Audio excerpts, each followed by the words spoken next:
Владимир Ильич, пока вы не успели ответить, еще у нас есть одно видео по этой теме, очень впечатляющее, предлагаю посмотреть.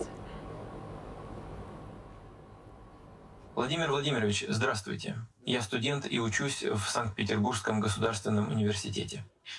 Хочу спросить, правда ли, что у вас много двойников? И еще, как вы относитесь к тем опасностям, которые несет в нашу жизнь искусственный интеллект и нейросети? Спасибо.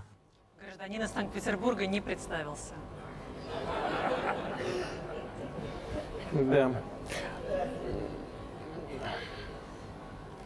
Вот я смотрю, вы можете быть на меня похожи и говорите моим голосом. Но я подумал и решил, что похожим на себя и говорить моим голосом должен только один человек. И этим человеком буду я. Вот так один из наших деятелей шутил когда-то. Вот. Но что касается искусственного интеллекта, да, вот это мой первый двойник, кстати сказать.